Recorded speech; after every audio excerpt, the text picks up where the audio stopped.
In the previous video, we worked on a model that is simplified and it's the base for a customized furniture, so like a custom-made furniture, and this was exactly placed in a position in our room by taking measures with Measure It. So the first thing we've done is try to define what are the blocks and the parts of this furniture. So we started with the plan view, and then we generated the furniture inside. And now it's time to put some more details in that. Now I can also use this as a view. I can store this view. I can create a plan view by creating the camera using the top view, and then I can lock the camera to the view, and I can adjust this view because I want to keep like one top view on one side that can help me to understand better the customized furniture. So in the parameters of the camera, I'm going to put orthographic, and I'm going to also add some wireframe so you can view a little better the various pieces, the various parts of the model. And then you can adjust also the opacity and maybe not too strong. And then we have other visualization here. And for this, I chosen here to use the random. So use the colors, but you can also use it like without colors if you want. And also some cavity we added in the previous video. So this is the second part of another video if you want to go back, where we define again the measures and the main blocks. And now I'm going to split the view into two parts, and I'm going to keep the top view on this side and the perspective on this other side, so I can keep an eye on how the model will look like in a plan view. And so now we define these three blocks underneath a boxy sink, and I want to do something else. I don't want to have like a box. I don't want to work with boxes in this video. I want to create some curvature underneath the sink, but before we can keep these boxes because they have measures. So if I go in the object panel in the visibility options, I can manage, for example, I can turn this off from the render and also from the viewport, but I want to keep it in the viewport. And in the viewport display options, I want to change the display as, instead of using texture, I want to use the bounds. So it's only going to show me the box, the bounding box, without the actual object inside. And I don't want to use this faucet, so I'm going to turn it off. And I'm going to use the base for the model later, but right now I'm just going to add a quick model of a sink or wash basin. You can search for them using Blender Kit, which is an add-on we already talked about in other videos, if you want to search for them in the channel.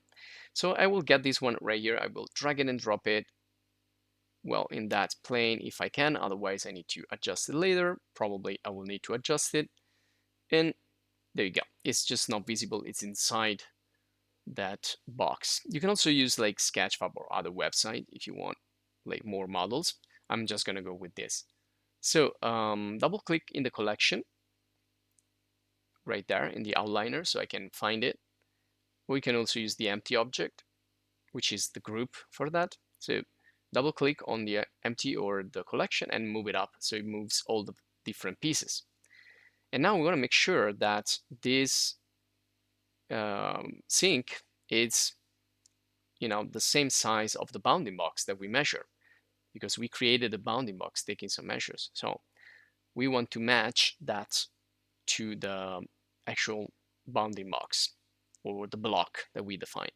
So we can move it first. Let's use the midpoint snap. So here is snapping perpendicular. So let's activate here in the snaps the edge center, and also maybe you want to add like center indication like that. So that's the center right there. And then you will start to adjust it by scaling. So if you see here, if I scale this, now it's pretty symmetrical. So we got the midpoint. And also if I scale it on the y-axis and I move it on the y-axis, now I need to snap to the to the vertex, and there you go. So now it's perfectly positioned on the back, and now I can scale on the Y only and until I reach the border right there. So you can do it manually. You can also do it with the numbers here in the dimensions. So you can change this and put the dimensions that you find when you take the measures with measure it. So I know that that's going to be 65 centimeters times 51, and it's going to be 15 centimeters high. And there you go. Now the faucet also is a little bit too big, so I'm going to make it smaller by just selecting and scaling.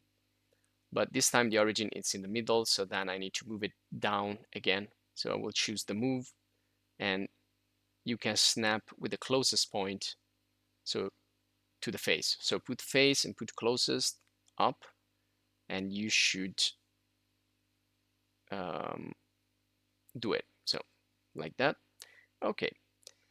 Now that we have the sink, well, the boxy shape underneath is not good anymore. So instead of using this generic boxy shape for the furniture, we can do something more elegant, something more curvy. So we can add a curvature, and we have a couple of ways to do that. So we can also create like more options so that we can decide which one we like the most later. So one could be the boxy. So let's create a boxy one. And to do this, I'm gonna go to this box, go to edit mode and separate a face because I wanna recreate that furniture, but with only one object. So instead of using booleans, unions, things like that, I just want to extrude this. So I'm going to start with that face, and I will extrude the various parts. So again, we can hide the various parts using the bounding boxes in the visibility options. So we can just take them as a reference. Okay, and then we can start to model using this new face that we separated, or you can just create a new plane or a new box, etc., etc. So we're going to extrude now from here, and I'm going to go back there. I'm just visualize that part because I needed to snap and then snap all the way to the back, and that's the first one. And let's switch here. You can see I've activated all the vertices, the snaps, but I'm snapping to the vertices. So I'm extruding this down to that other corner, and now I need only that one. So if I turn that off with the bounds, you can see that I just need to finish with that final extrusion. And again, this is because now I have one single entity instead of having like different boxes. So I have just one modeled with hard-edged piece of furniture, and we'll see what we can do. So we can do various options. So this could be, again, option one, and then maybe if you don't like the shape, you can try with something else. So go from like the simplest to the more complex. So I'm going to copy and paste, and this will be now the new option. And I can copy and paste many times. So I can do many options, many variants, and then choose which one is better, which one I like the most. So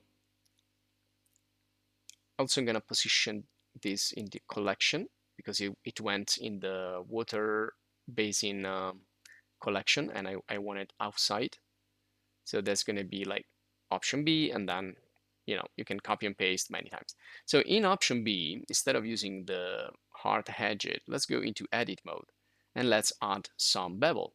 Now the bevel can be added just to make the corners less sharp, but it can also be added to make rounded corners. So for example, if I add it here, okay, now we have an overlapping, so we need to turn off something. So let me just increase here the segments, so you can see it's getting rounded, and then I will increase the segments to make it more curvy. So this one here I will hide it with the H key to hide it. So you can see this could be another option for this type of furniture. So my suggestion is just go there and brainstorming until you find a good solution, a good idea. So maybe I can start to, again, chamfer this with the bevel. I can chamfer this edge. I can round it. I can make it rounded and see if I like it. So maybe this could be an idea, which we call option B. And then we can like move to the next. So make sure you keep the initial one, which is option A. So make sure you keep this. So you copy this every time. So Control C, Control V. And so you can retrieve it if you want to go back. So all the steps of the modeling should be saved so that you can always go back to the point where you went wrong and you can start there instead of starting like from the beginning. And then, so edit mode again, let's try something else. Again with the bevel. If we use these modeling tools, the bevel is the one that you probably want to use if you want to add like some more cuts like this. So this could be some like diamond edge shape or something like more geometric. And the more you add segments, the more it's gonna get curvy. So it could be curvy like this, or could be more geometric, or you decide. So this could be again another option, and then you move to the next one, which is gonna be option D and E, etc. Now, if we want to create some really nice curve, we need a curve. So I added now a Bezier curve because we're gonna work with that. And if you want some more complex curve, and if you want to manage it more accurately, so I am gonna go here in the top view. I'm gonna move the curve right there, and I will make it editable mode and take those vertices and position them using the blue square so that they stay on that Z level, so they don't go up and down, they stay on that plane. And I will position the first point of the curve right there, and then the second one we can put it here. So we have the first part of the curve because I want to do something like a wave here. And of course now we need to fix it. So you can use the handles to fix the curve. So move the handles. You can move it aligned to the X, to the Y. You can move this like that. And I'll move this a little bit up like this. So they can go tangent if they are straight. Okay, so I'm gonna put that other one right there. And this could be, one type of curvature that I can do. Also turn off the measures here of measure it. Otherwise they will overlap and will get in the way. And there you go. You can see that by trying different position of those two handles, I can find different types of curves. So I can, change the curve in a more accurate way, as I was saying. So it's more, you have more possibilities than just using the bevel in the edit mode. So then we continue. So I think this one here goes here in the middle. So let me find again the middle snap. And then I can continue the curve. So to continue the curve, I need to extrude. So I can either extrude with the E key, or I can extrude to cursor, which I also find useful. So if I extrude to cursor, wherever I click, that's when the vertex is going to go, the point, the control point. So I need to now, again, move it, make a snap, make sure it's in the correct level. So you can see it's higher, so I need to push it down. Well, actually, one thing I can do in the curve parameter is to make the curve 2D. So if I go in the data properties of the curve and make it 2D, that's going to go like flat on the ground and it will not cause any problem. And then I increase here the segments, and I will again work on these handles to position them correctly.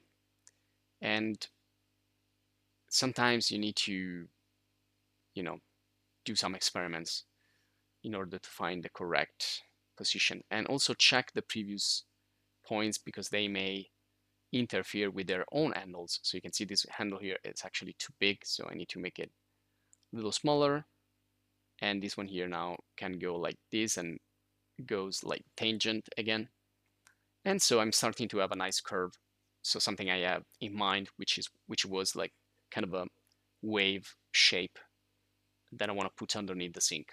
Okay, so now we have the front part, we need the other part. Press E to extrude the next vertex, like that. So select the previous one, press E, or just continue with the extrude to cursor, or just, do however you want. Just extrude the next one, and you will see that those next vertices will define another curve, which that's not really good for the back of my furniture. So I will select those two, and I need to make it flat. So right click and go to set handle type and change it to vector. Vector, it's like, well, you have different types. You can try them out. So you have automatic, you have aligned, free. So each one of these has its own result. The vector one, it creates this flat line. So that's good for what we need to do. And so also we can do toggle cyclic to close the curve. And then we need to adjust again those two, well, that one in the specific into vector. So it becomes, you see, like with a broken, well, it has two different handles instead of than a big one. So you can manage those two handles separately. And same goes for the other if you need. Okay, now let's go here and extrude the curve, and you wanna, I'm gonna do like something like 5-6 centimeters. Make sure all the vertices are fine, because if they are, if you do fill mode both in the extrusion, there in the curve panel, you have the fill mode both activated. It's going to create a closed extrusion. So fill mode both, again, because I didn't show it, but it's right there again in the curve. And this will make it a solid. Well, not a solid yet, but it's extruded curve, closed curves. So it becomes, you can convert this into a mesh, into a solid if you want. And you can also add, again, the bevel. You can add some complex bevel or just simple one, and then you can adjust the offset of the bevel. So everything is in here in the geometry. So you can create your 3D geometry. And this looks fine to me. Maybe I will work more on that later, but this is similar to what I have in mind. And then I can copy and paste this to create like shelves, and I can use the middle one to create like the close part of the furniture, etc., etc. So from here I can then continue. So this will be all for this video workshop. I hope you enjoyed. If you did, subscribe to the channel to stay updated. If you want to support us, join the channel, check our other video courses in Blender. And that's it. Thanks for watching. See you in the next.